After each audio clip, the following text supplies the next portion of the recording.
Magandang umaga mga paps. Bali, ngayon nandito tayo sa kahabaan ng papuntang Morong to. Tapos ito yung papuntang Binangonan dun sa may diversion. At ngayon ay may naispatan tayo na na Kawasaki HD3 na parang 1993 model to. At may naamoy na naman tayo kaya i-share natin sa inyo. Teka, saglit. Tingnan ko kung nandito yung may-ari. May HD3. Ayun, may mga HD3 din dito.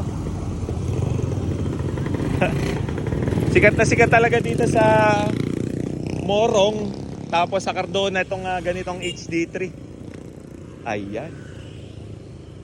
Lapitan natin.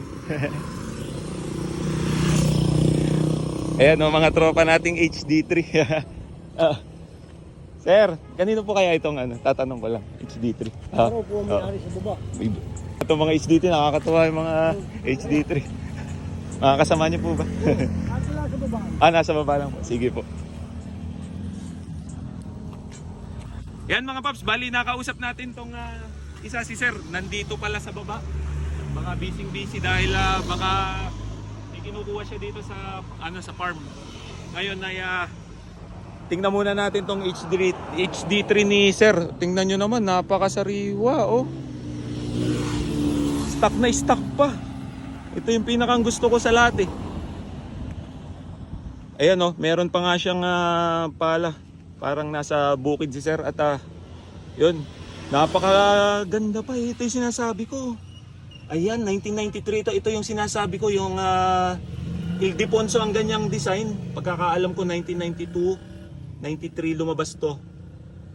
Ito, ang ganda. Buti sariwa pa yung pagkakaano niya ng pintura, hindi pa na-repaint. Tapos isilipin natin dito. Ito mga paps, ito yung sinasabi ko, yung ganito, yung typical na motor nung mga 90s. Ayan, merong ganito, yung windshield. Natutuwa talaga ako pag may ganito eh. Parang kumbaga napaka-nostalgic ng ganitong design. At ito pa oh, nandito pa yung decals ni Sir. Stock na stock pa. Napakaganda. Tapos ito. Ayan. Napakaganda pa ng tangke ni Sir.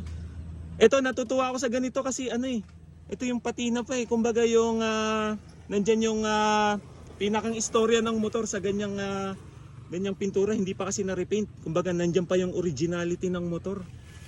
Ayan, pati sticker, taka decals. So nakakatuwa. Tapos silipin naman natin dito sa dito ko rin tinitingnan yan eh. Sa crank. Ayan. Oo nga, legit to. Ito yung mga unang modelo na 90s. Mga 92, 93. Ayan. At pagkakaano ko, naka-block na si Sir ng butos.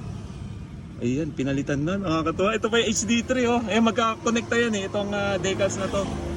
Yung San Ildefonso yan kung tawagin eh. Kasi parang ginaya to dun sa design ng San Ildefonso nung araw. Ayon doon sa mga nakausap ko na matatanda na mga vintage na motor na mahilig din sa ganito. Ayan, Ildefonso yan, ganyang design. Ayan. Ganda, ito po. Patina, talagang nakakatuwa.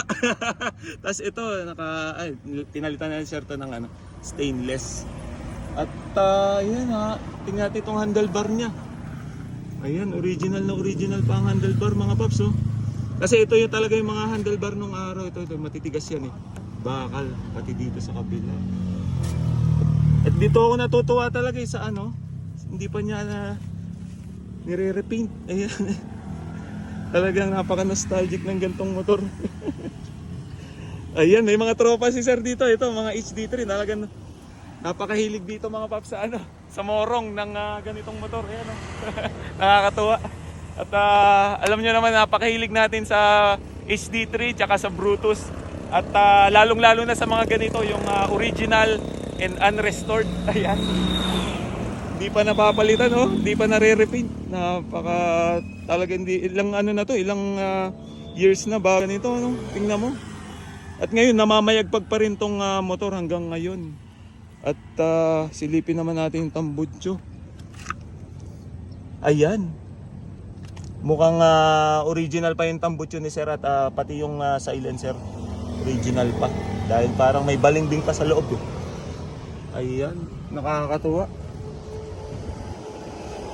shout out kay Pops at yun, mukhang busy si sir kaya hindi natin makakausap ngayon. At ito, silipin din natin tong isa pang nakita ko.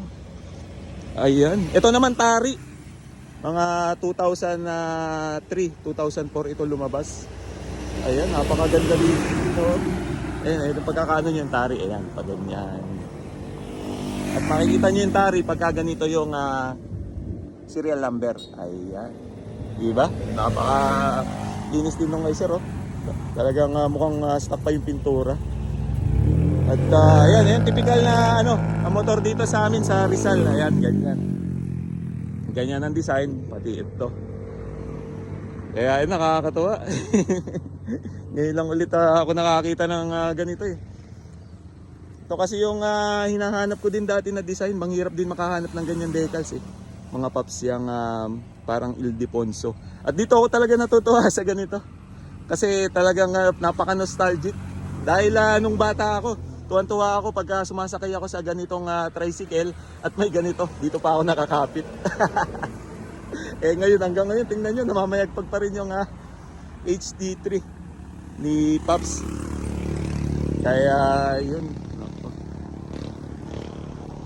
So ayun mga Pops, nakita na natin tong HD3 ni Sir at medyo busy si Sir doon. Hindi natin makakausap at nakakatuwa siguro kung matatawag dito, mapapakwento sa atin si Sir regarding dito sa motor niya, kung paano yung history, kasi mukhang siya yung first owner nito dahil talagang tingnan nyo, napaka stock na stock pa yung kulay. Kaya maraming salamat po mga Pops.